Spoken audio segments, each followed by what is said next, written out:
Bir ara geldi orada yazdı, ne işlerdi ileride. Sonra qanlara ravanda dedi ki elə budur. Dedim her şeyde onda ben getirdim.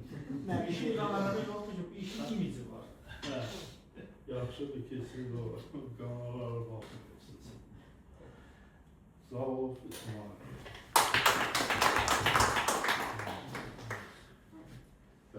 Çok sağ olun. İsmail mənim o işırdı, şəkil yaxşı düşməyəcək. Biraz öyrəmişəm. Həqiqətən də bilirsiniz efendim, jurnalist sözü də müqəddəs sözdür. Jurnalist qələmlə araşdırma aparır. Mən jurnalistim, mən görüşməsəm.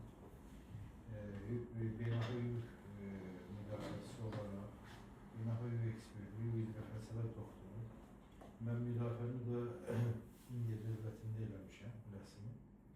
Və sertifikatımı da almışam. Avropa İnsan Hakları Məhkəməsində də sertifikatımı alaraq beynəlxalq hüquq ekspert statusuna nail olmuşam.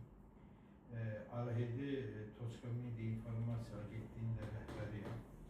Ancaq bizim əməkdaşlar 15 nəfərdən ibarətdir. Bizim məqsəd məlum odur ki, faktlara söykənərək hər zaman dövlətçiliyi Avropa ölkələrində, Avropa dövlətlərində, Avropa parlamentində, mən şəxsən İsmail Avropa İnsan Hakları Məhkəməsində, Aşqada ildə 2 dəfə müdafiə edilir.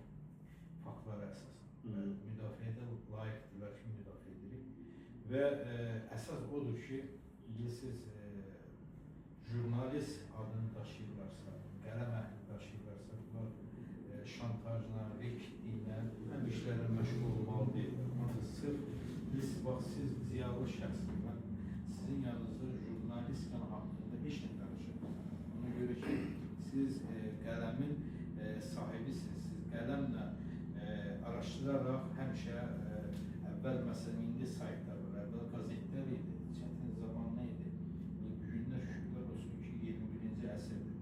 Və əsl jurnalistin dostu da Cənab Prezidentdir. Cənab Prezident də əsl jurnalistin yanındadır. Haqqın, adalətin yanındadır. Təşəkkür edirəm mənə. Allah sizə can sağlığı.